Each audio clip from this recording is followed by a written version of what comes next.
conditions. So those are the two examples that you drew. Anan, you have also, the Druze community has also filed a petition with the Supreme Court. Well, we did. 4 days after the law was passed, we filed a petition. I was part of the lawyers, the team of lawyers, the Druze Lawyers Committee. We filed an appeal. Basically, I don't think what my friend here said is correct. I don't think Israel is an apartheid country. It's far from that. But there is this law does have a problem. Examples. Yes, examples, yes, I see. This law does have a problem. The problem with this law is that it fails to give the minorities any sort of rights. Now, given that it's a basic law and given that Israel does not have a constitution, this law has a constitutional weight. So in order to cancel this law, we have to go to the Supreme Court, and the Supreme Court cannot simply cancel it. Until today, the Supreme Court used the basic laws in order to cancel regular laws. But today, we went to the Supreme Court, we asked it to cancel a basic law. Right, this is going to be a whole new, this is uncharted territory for the Supreme Court in Israel. It is, but on the other hand, because we say that this basic law contradicts other basic laws or contradicts rights given to citizens in other basic laws, the Supreme Court has the right or can modify it or cancel it. Right. Now, the current Israeli Justice Minister, I24, says she does not believe the court has the right to turn over a basic law. But we heard from a justice, a retired justice from the Supreme Court, Gibran, who broke his silence, and he seemed to urge the justices to do something because he called this law illegal and discriminatory. I mean, true. It's going to be a tough one for the court. I read the article written by I24. She based her opinions on a decision given by the Irish court.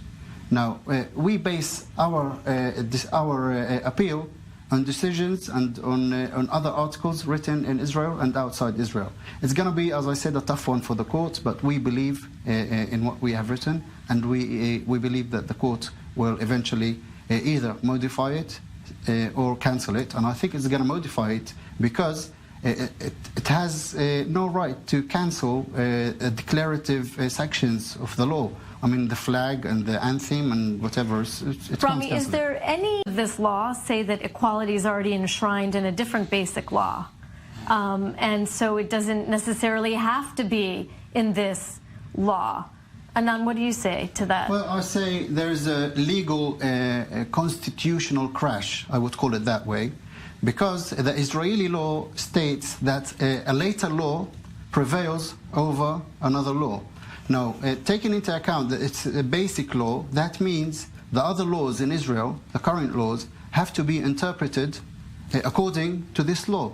So this makes a legal problem, and that's why we as attorneys, we went to the Supreme Court, we appealed to the modification or the cancellation of this law.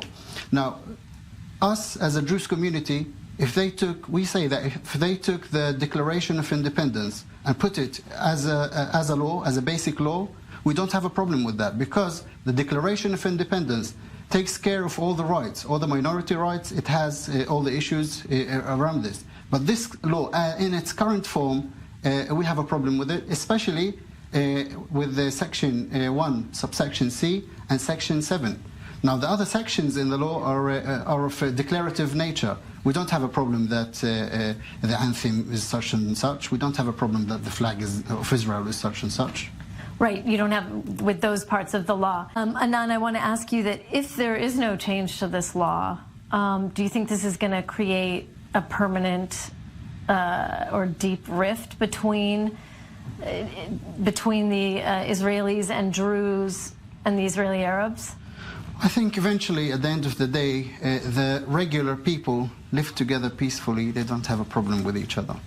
It's going to cause a problem, a legal problem. As I said, it's going to cause a constitutional crash, as I called it, because we're going to have different decisions written by the courts. some of the Lord Justices or the judges, some of the judges in the Supreme Court are going to write decisions according to this law, and some of the judges oppose this law, and they're going to write decisions according to the 1992 Human and Dignity Act, basic law. Right, which is going to put them in conflict. That's the basis of your... That's my opinion as a lawyer. Right. So either way, it's going to cause a problem if it stays as it is. Okay, we're going to leave it there. Thank you so much, both of you, for joining me here today. We're going to take a quick break. Stay with us. There's more.